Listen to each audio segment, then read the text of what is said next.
समस्या खत्म हो रही है।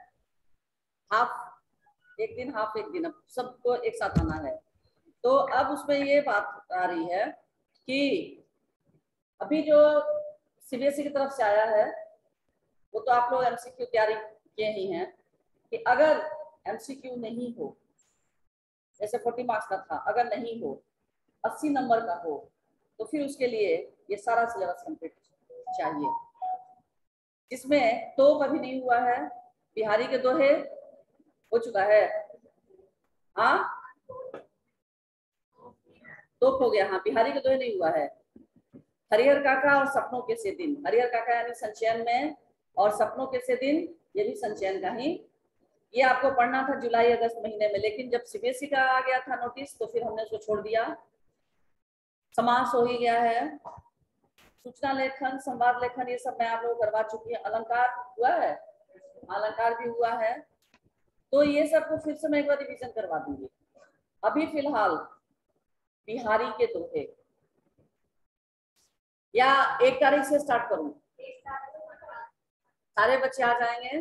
तो अब जो नया चीज पढ़ाने वाला है, यानी बिहारी के दोहे, हरिहर काका और सपनों के से दिन, और बाकी जो भी रिवाइज करना है, रिवीजन करना है, जो भी सिलेबस राइटिंग सेक्शन का, जैसे पत्र लेखन है, सूचना लेखन है, संवाद लेखन है, अनुच्छेद लेखन है, इसके बारे में फिर से एक बार मैं चर्चा करूंगी। सारे बच्चे रहेंगे तो ज्यादा बेटर रहेगा, ठीक है। तो सिर्फ अब तक हम लोग का फोकस क्या था, एमसीक्यू, और जो सीबीएसई की तरफ से आया था। लेकिन अब ये एक नोटिस आया है कि नहीं, भविष्य में केंद्रीय माध्यमिक शिक्षा बोर्ड द्वारा दिए जाने वाले संशोधन परिवर्तन की सूचना बाद में दी जाएगी। तो सूचना तो आ ही गई थी। और मधुर मधुर मेरे दीपक जल, तीसरी कसम के शिल्पकार शैलेंद्र और गिरगिट, ये पार्ट नहीं पढ़ना है, ये पार्ट बता दिए गए हैं, है ना। तो ये सारा इंफॉर्मेशन मैं आप लोगों को दे चुकी थी, ठीक है ना। व्हाट्सएप पर भेजा हुआ है, नहीं भेजा हुआ है, भेजा हुआ है ना। एक बार मैं फिर से भेज दे रही हूँ, 10th आई सिलेबस को, ठीक है। सिलेबस की आप लोग कॉपी अपनी जुड़ा लीजिएगा, नहीं तो 8-10 पंक्ति है, इसको लिख भी लीजिएगा, ठीक है।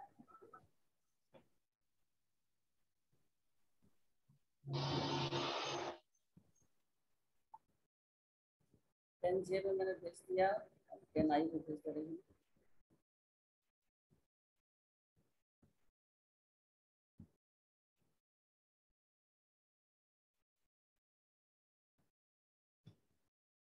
बेटर होगा कि डायरी में आप नोट करके रखें, डायरी तो प्रतिदिन लेकर आते ही हो।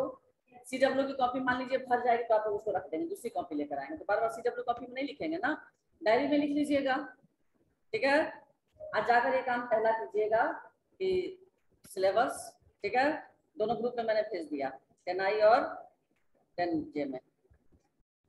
तो 1 तारीख से आप लोग याद रखेंगे कि अपनी किताब लेकर आएंगे। पहले स्पर्श का मैं करवा दूंगी बिहारी के दोहे, वो खत्म हो जाएगा। और ये जो किताब मैंने आप लोगों को कहा है परचेज करने के लिए, खरीद लीजिए। बहुत सारे क्वेश्चन उसमें 2 नंबर के प्रश्न, 4 नंबर के, 1 नंबर के, सब उसमें मिल जाएंगे, ठीक है। तो इस तरह से आज फिलहाल हम लोग कर लेते हैं प्रैक्टिस ग्रामर की ही, ओके। चल रहा था क्या चीज हम लोग का,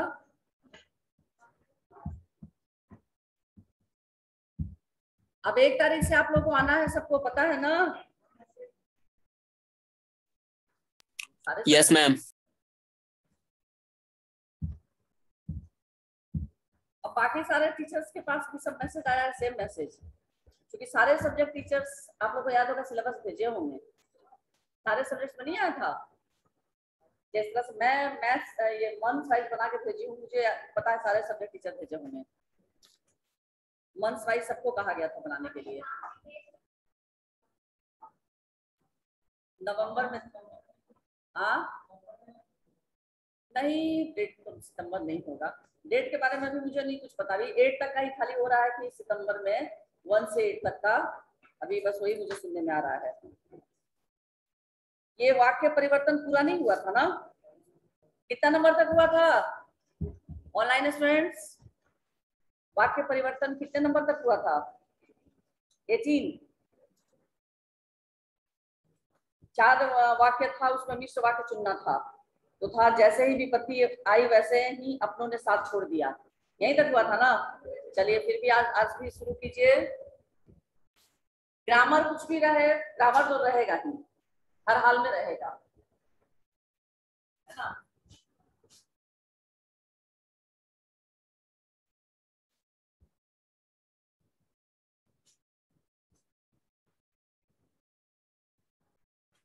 वाक्य रूपांतरण,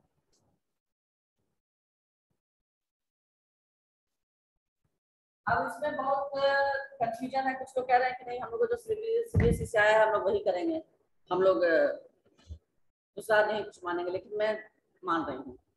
लगभग मेरा कंप्लीट है सिलेबस, है ना। सिर्फ 2 संचयन का बाकी है और 1 पद्य का, बाकी फिर सबको रिवीजन कर देंगे। मुझे लगता है कि नवंबर में होगा तो हम लोग करेंगे क्या, पढ़ाई करेंगे ना। तो पढ़ाई करेंगे तो अच्छी बात है, पढ़ना कभी व्यर्थ नहीं जाता है, ठीक है। चलिए, यस ऑनलाइन स्टूडेंट्स, आज हम लोग बाकी बचा हुआ जो अंश है वाक्य रूपांतरण का उसको पूरा करेंगे, ठीक है।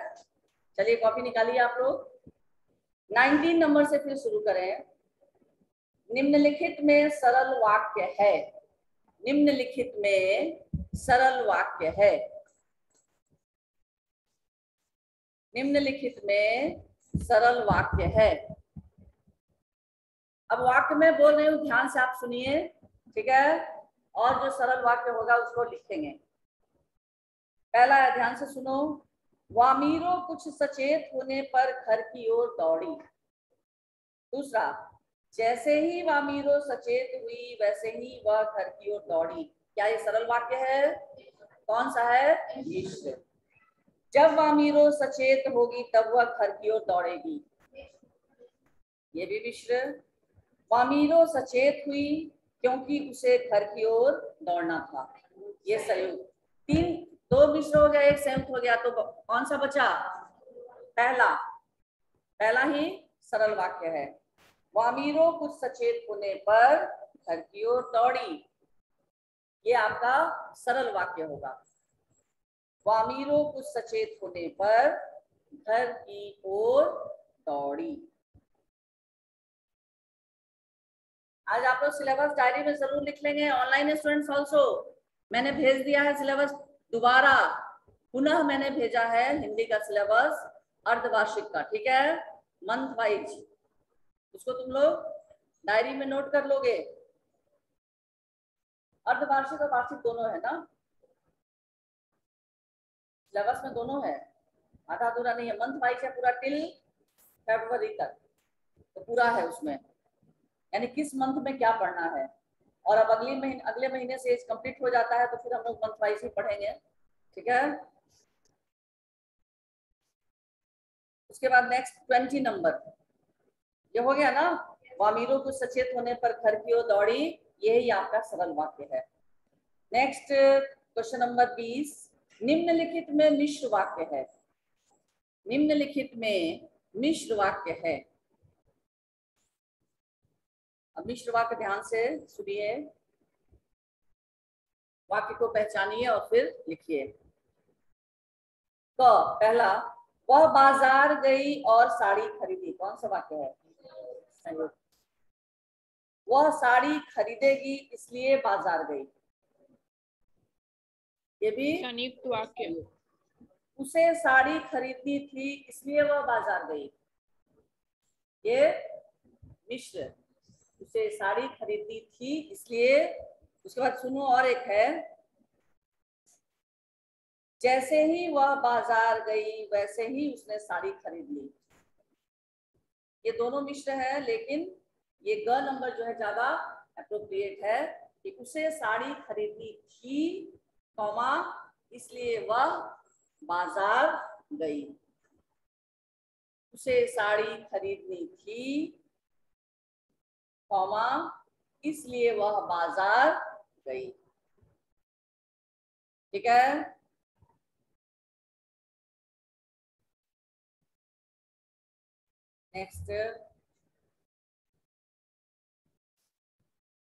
नेक्स्ट क्वेश्चन लिखो। कई बार मुझे डांटने का, कई बार मुझे डांटने का, कई बार मुझे डांटने का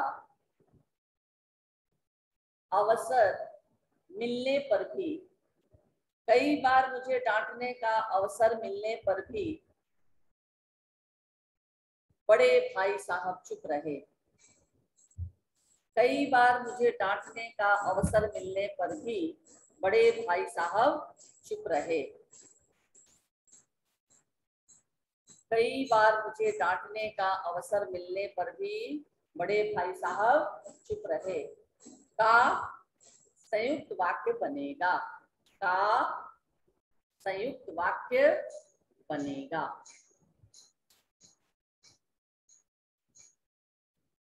ठीक है, ऑनलाइन स्टूडेंट्स लिख रहे हो? हाँ, लिख रहे हो नहीं?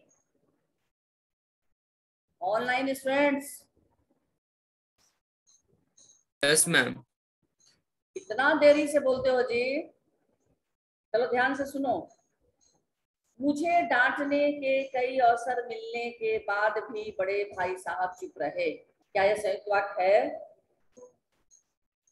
यद्यपि कई बार मुझे डांटने के अवसर मिले फिर भी बड़े भाई साहब चुप रहे, ये है संयुक्त नहीं।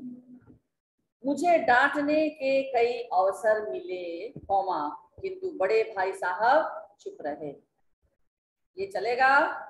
यस। नेक्स्ट सुन लो, मुझे डांटने के कई अवसर मिले यस मैम। बावजूद बड़े भाई साहब चुप रहे, कौन सा होगा? सी, द नंबर। थर्ड। मुझे डांटने के कई अवसर मिले, मुझे डांटने के कई अवसर मिले कौमा किंतु बड़े भाई साहब चुप रहे, यानी जोड़ा गया है, इसको किस चीज से संयुक्त किया गया है? किंतु। किंतु बड़े भाई साहब चुप रहे। नेक्स्ट,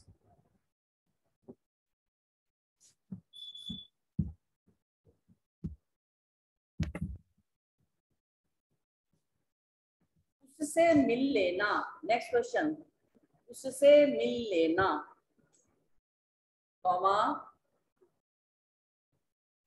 उससे मिल लेना कौमा परंतु प्रतीक्षा करनी पड़ेगी, परंतु प्रतीक्षा करनी पड़ेगी।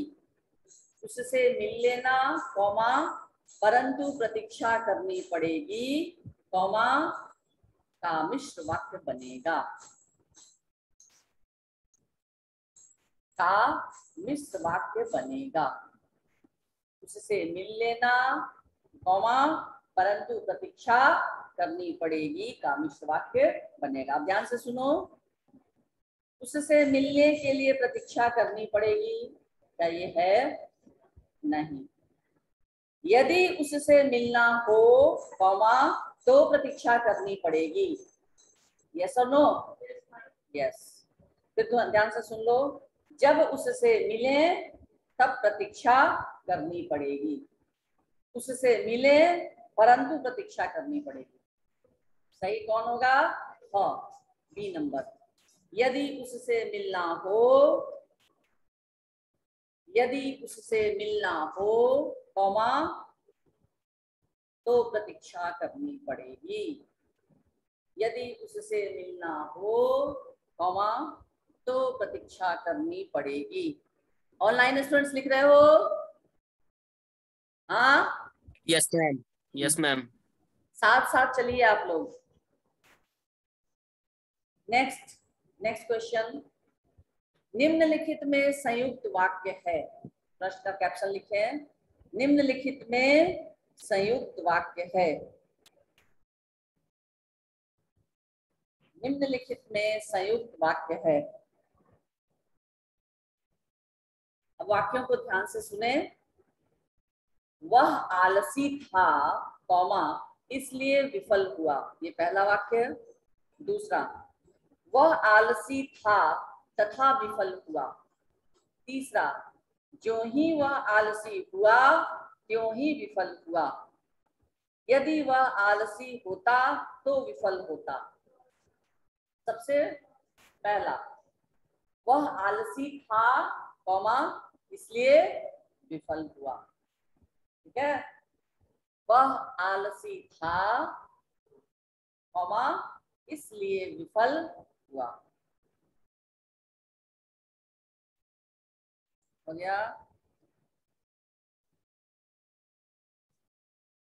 नेक्स्ट क्वेश्चन लिखें, निर्दयी मनुष्य राक्षस के समान है। निर्दयी वर्तनी सही लिखेंगे।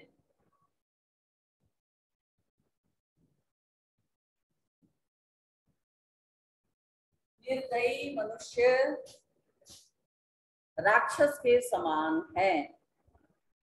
निर्दयी मनुष्य राक्षस के समान है। पूर्ण विराम।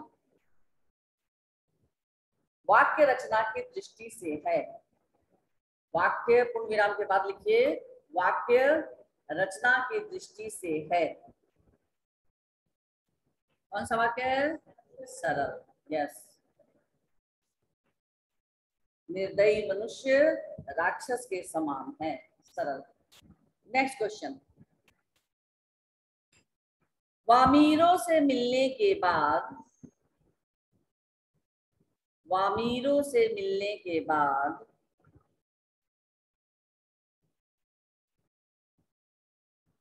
वामीरों से मिलने के बाद ततारा के जीवन में परिवर्तन आया। वामीरों से मिलने के बाद ततारा के जीवन में परिवर्तन आया। ततारा से, वामीरों से मिलने के बाद ततारा के जीवन में परिवर्तन आया का मिश्र वाक्य बनेगा। का मिश्र वाक्य बनेगा। ध्यान से सुनिए, ततारा वामीरों से मिला और उसके जीवन में परिवर्तन आ गया। कौन सा वाक्य बन गया? ये तो संयुक्त बन गया। जब ततारा वामीरों से मिला तब उसके जीवन में परिवर्तन आया। क्या बन गया? ये संयुक्त सही है या गलत है? हाँ, जब ततारा वामीरों से मिला तब उसके जीवन में परिवर्तन आया। हाँ, मिश्र। और बनाना क्या है आपको? मिश्र। तो ये सही है या गलत? सही। नेक्स्ट, और ध्यान से सुन लीजिए, वामीरों से मिलते ही ततारा के जीवन में परिवर्तन आया। ये मिश्र है? नहीं। ये कौन सा वाक्य है? सरल। जैसे ही ततारा वामीरों से मिला उसका जीवन परिवर्तन हो गया। राइट होगा। सेकंड नंबर लिखिए, मैंने लिखाया भी था, जब और तब लिखाया था ना। हाँ, जब ततारा वामीरों से मिला, जब ततारा वामीरों से मिला, जब ततारा वामीरों से मिला तब उसके जीवन में परिवर्तन आया। है ना? जब ततारा वामीरों से मिला तब उसके जीवन में परिवर्तन आया। नेक्स्ट, नेक्स्ट क्वेश्चन,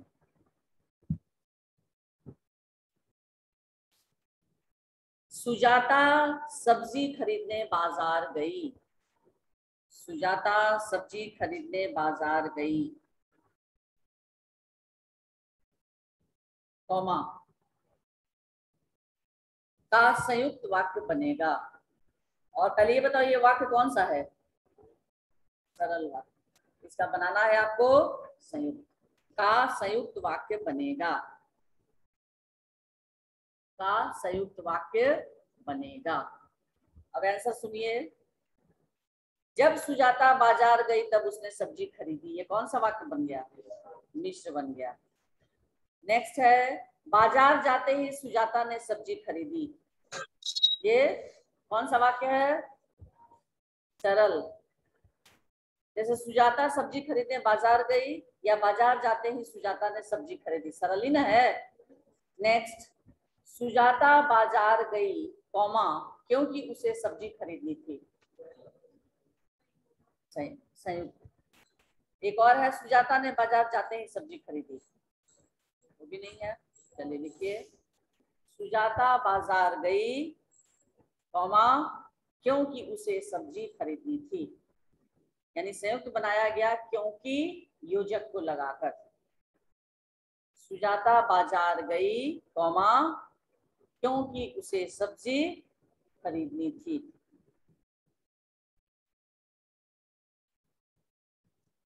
सुजाता बाजार गई कौमा क्योंकि उसे सब्जी खरीदनी थी। नेक्स्ट क्वेश्चन, घंटी बजी, घंटी बजी और छात्र, घंटी बजी और छात्र कक्षा से निकलकर घर चले गए। घंटी बजी और छात्र कक्षा से निकलकर घर चले गए। पूर्ण विराम। कौन सा वाक्य है?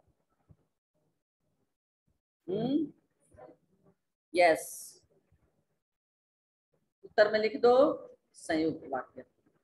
इसको जोड़ा गया किस योजक शब्द से? और।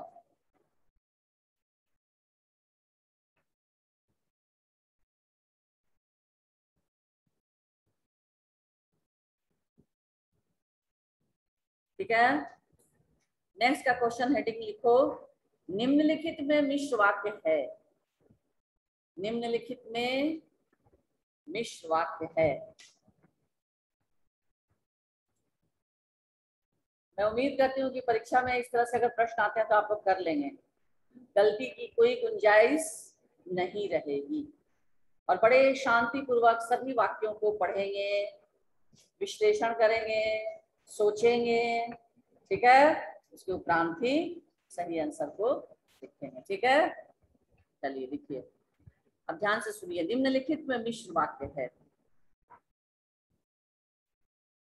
जैसे ही भारत देश बना वैसे ही वह सोने की चिड़िया कहलाने लगा। भारत एक देश है और सोने की चिड़िया कहलाता है। ये कौन सा वाक्य है? संयुक्त है। सोने की चिड़िया भारत कहलाता था क्योंकि वह एक देश है।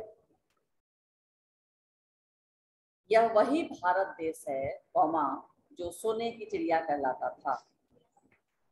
ये आपका मिश्र वाक्य। लिखिए, यह वही भारत देश है कौमा, यह वही भारत देश है कौमा जो सोने की चिड़िया कहलाता था।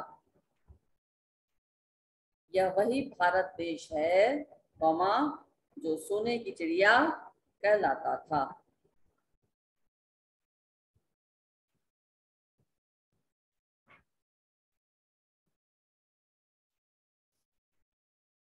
तीस नंबर, निम्नलिखित में संयुक्त वाक्य है।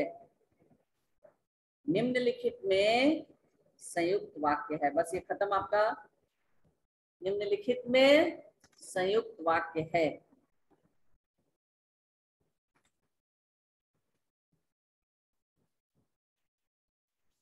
ध्यान से सुनिए आप लोग।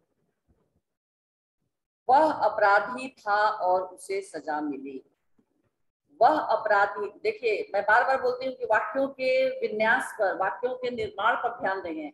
कहीं भी और तथा कुछ भी जुड़ गया तो वो आपका संयुक्त नहीं हो जाएगा। उसका भाव पूरी तरह से स्पष्ट होना चाहिए। अब सभी वाक्यों को आप ध्यान से सुनिए, तुरंत आपको पता चल जाएगा कि संयुक्त में सही कौन सा शब्द जुड़ना उचित माना जाएगा। पहला है, वह अपराधी था और उसे सजा मिली। दूसरा, वह अपराधी था कौमा इसलिए उसे सजा मिली। अरे बात समझ में? अब कभी कभी आप लोग क्या कंफ्यूज होंगे कि पहला भी तो और है, लेकिन दूसरा आंसर जो है इसलिए है। वह अपराधी था इसलिए उसे सजा मिली। संयुक्त बनाया गया, और लगाकर भी बनता है, इसलिए लगाकर भी बनता है, लेकिन इसलिए वाला ज्यादा एप्रोप्रिएट है ना, क्योंकि भाव आपका पूरा आना चाहिए।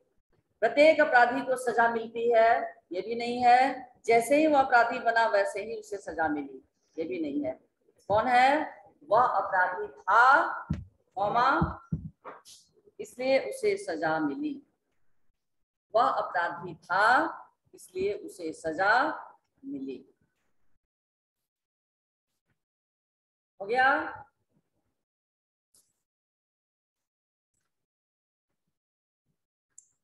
अब समास। समास के बारे में मैं आप लोगों को लिखा चुकी हूँ, बता चुकी हूँ, बट फिर भी एक बार रिवीजन करा देना। अपना धर्म समझती हूँ, लिखा भी चुकी हूँ परिभाषा, सबके पास लिखा होगा।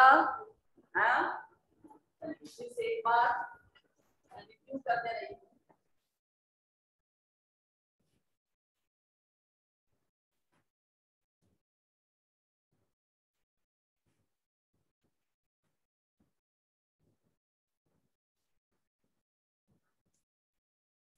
समास।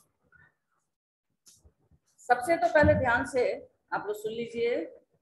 आज मैं इसका प्रैक्टिस नहीं करवाऊंगी, सिर्फ एक बार फिर से रिव्यू करते रही हूँ, ठीक है? व्याकरणिक दृष्टि से दो या दो से अधिक पदों के मेल से जो नया शब्द बनता है। दो पद, समास में पदों का मेल होता है और संधि में वर्णों का। प्लस के पहले और प्लस के बाद दो वर्णों का मेल होता है संधि में।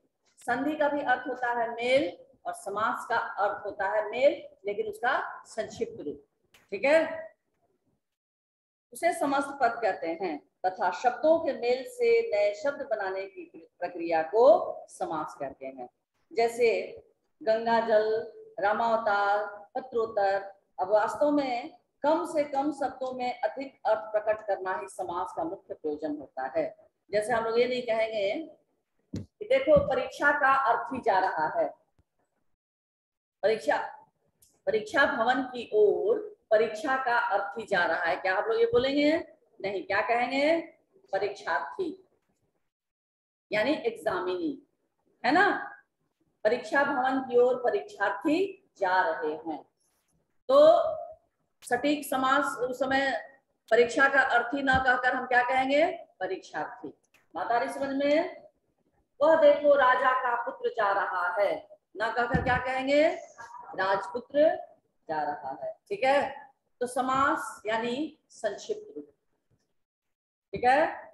किसी भी कथन को बड़े वाक्यांश के रूप में ना कहकर उसको एक समासिक शब्द के रूप में, एक शब्द के रूप में जब हम उसका प्रयोग करेंगे तो वो कहते हैं कि हमारे घर अतिथि आए, उनका आगमन हमारे लिए बहुत शुभ है, उनका आगमन नहीं कहकर शुभ आगमन करें, ठीक है? तो इस तरह से समास में दो पद होते हैं, पहला पद और उत्तर पद। पहले पद को पूर्व पद कहा जाता है और बाद के पद को उत्तर पद, यानी दो पदों को मिलाकर ही समास बनता है कभी भी, ठीक है? कभी पूर्व पद, कभी उत्तर पद तथा कभी दोनों पद प्रधान होते हैं। ये समास की विशेषता है, कभी पहला पद, कभी दूसरा पद और कभी दोनों पद प्रधान होते हैं। और कभी कभी दोनों ही पद अप्रधान हो जाते हैं। कभी कभी जरूरी नहीं है कि ये किसमें होता है, वेरी गुड, बहुव्रीहि समास में ना पहला पद प्रधान ना दूसरा पद प्रधान, बल्कि एक तीसरा पद प्रधान हो जाता है, ठीक है? और उनका एक विशिष्ट और महत्वपूर्ण होता है। क्लियर? आ रही बात समझ में? समास विग्रह, समास करने की, अलग करने की क्रिया को क्या कहते हैं? विग्रह, समास विग्रह।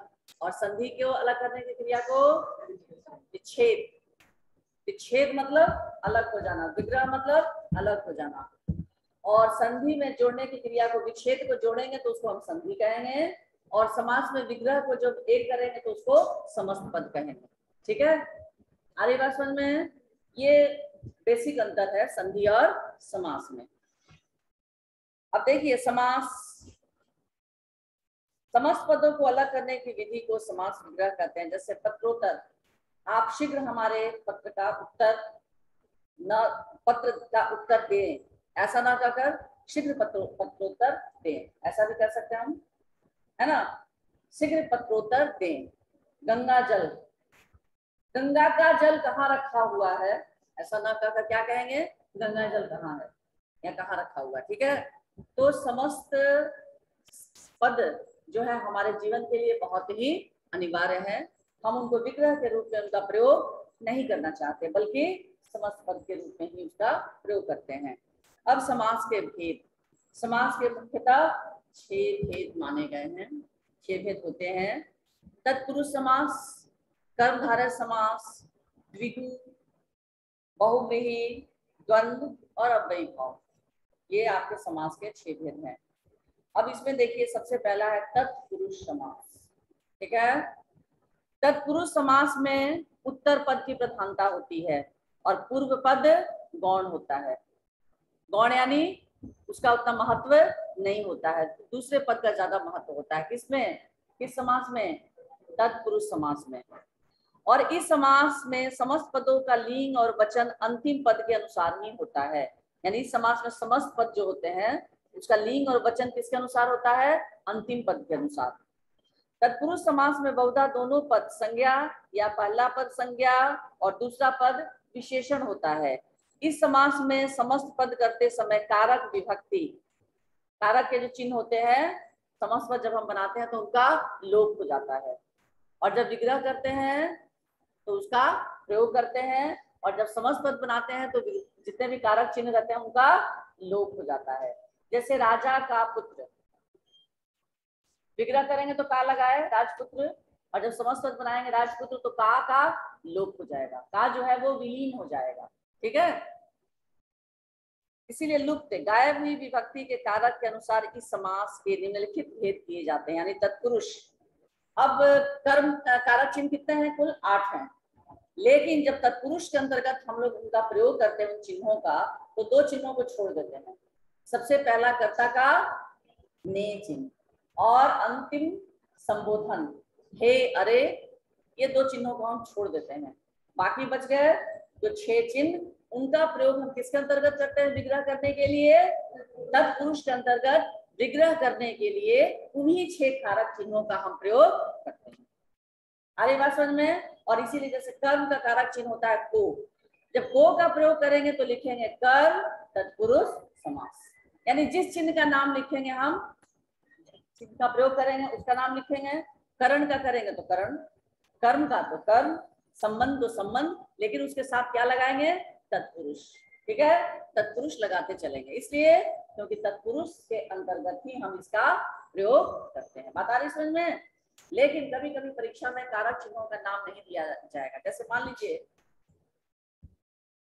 यहाँ पर शब्द है यश प्राप्त, यश को प्राप्त। अब मान लीजिए 4 ऑप्शन दिया हुआ है।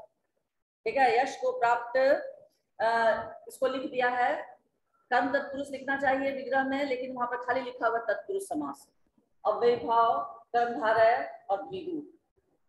तब आप चिंता में नहीं पड़ जाएंगे कि मैडम तो बताई थी कि कर्म तत्पुरुष होगा, यहाँ पर तो कर्म दिख नहीं रहा है। वो तत्पुरुष ही परीक्षा में सिर्फ लिखा जाता है। लेकिन आप लोग अगर चिन्हों का नाम दे भी देते हैं तो कोई नुकसान नहीं है, बल्कि एग्जामिनर को और पता चल जाएगा कि बच्चे ने बड़े अच्छे से कारकीय चिन्हों को भी पढ़ा है, इसीलिए चिन्हों का नाम वो दे रहा है। लेकिन मैं ऑप्शन में बात कर रही हूँ, अगर ऑप्शन में कर्म चिन्ह जो भी कारक चिन्ह नहीं रहेंगे, सिर्फ तत्पुरुष रहेंगे, तो आप उसी को ऑप्ट करेंगे। बात आ रही समझ में? तो कर्म तत्पुरुष के अंतर्गत समस्त पद में कर्म कारक की विभक्ति का लोप हो जाता है। जैसे गृहागत, गृह को आया हुआ, यश प्राप्त, यश को प्राप्त, मरणासन, मरण को पहुंचा हुआ। पहुंचा हुआ मतलब आसन का मतलब होता है एकदम निकट, जिसकी मृत्यु एकदम निकट हो। इसी तरह से कर्म करण का कारक चिन्ह होता है से और द्वारा, और अपादान का भी कारक चिन्ह होता है से, लेकिन भाव दोनों का अलग होता है। करण में भाव होता है साथ का, और अपादान में भाव होता है अलग होने का। बस ये याद रखेंगे। ठीक है, चलिए अब नेक्स्ट मैं अगली कक्षा में समास के बाकी भेदों को स्पष्ट करते हुए फिर इसका बहुवैकल्पिक प्रश्न करवाऊंगी। ओके बच्चों।